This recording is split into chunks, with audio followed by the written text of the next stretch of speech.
I'm Doran, and today I want to talk a bit about my process. So that's my mini metal lathe in my living room. I live in an apartment in Singapore. Take the lift down, take a bus, and then take a train, and then take an escalator, and then take a bus, and then my brass plaza complex. Cross the road, look at some pigeons, take the stairs up to level 3, where my workplace vibrato music is.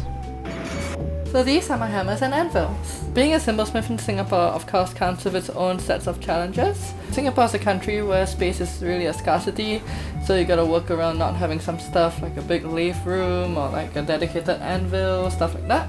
So these are what I'm working with. But thankfully my workplace, vibrato music, it's a music school in Singapore, kinda cool, check them out. I am not biased, definitely, because I work here.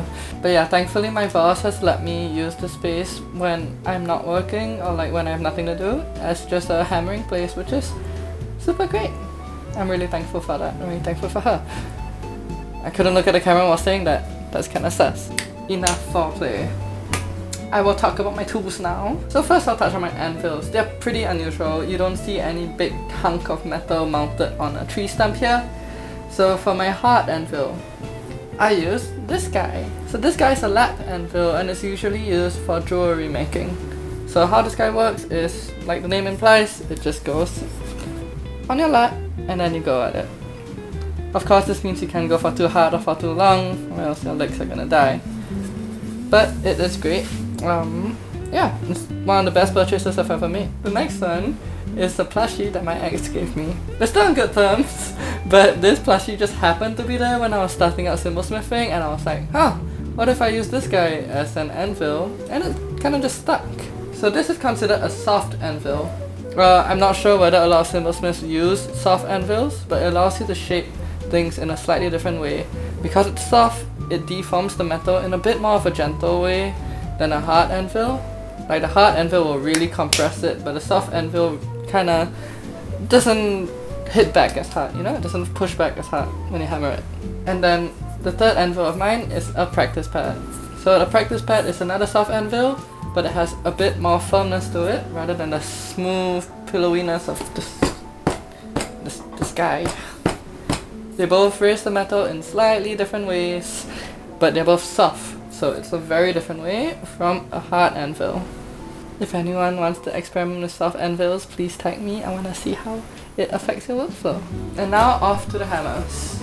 So my hammers are also kind of non-standard. I use 3 types of hammers. So the first type that I use is this Japanese hammer called a Geno.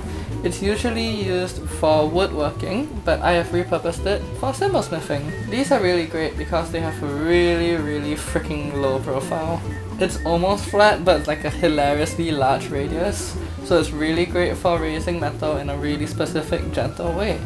I have several weights of these. This one's a bit heavier than this one, and I got some lighter ones, some heavier ones as well.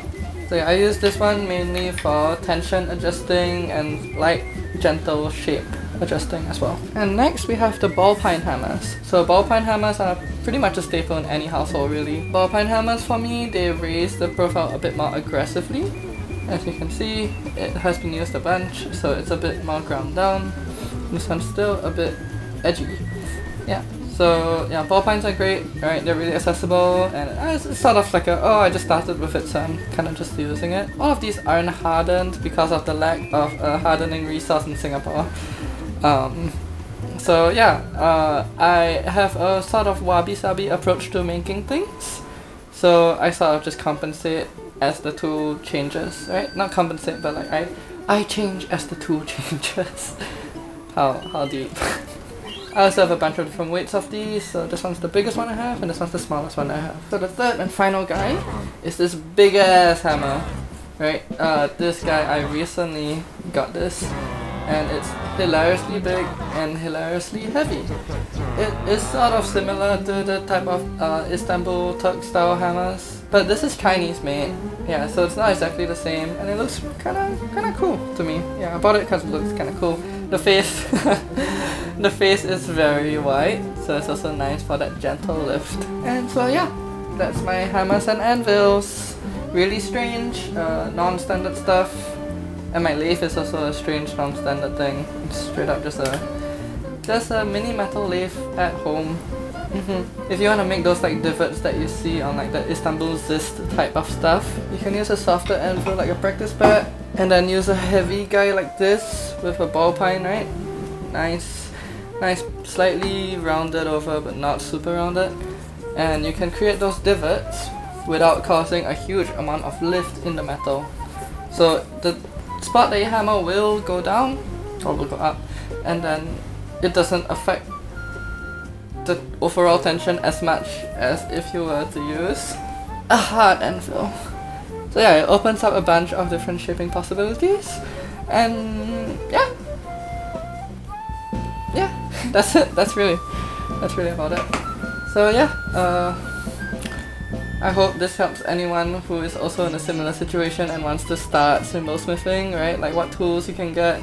You really just need a practice pad and a ballpoint hammer. Not expensive at all. You can get both for under $50 if you want to try your hand out at cymbal smithing. There may be some sort of like a cymbal smithing experience thing if anyone wants that. Right, we could totally do that in Singapore.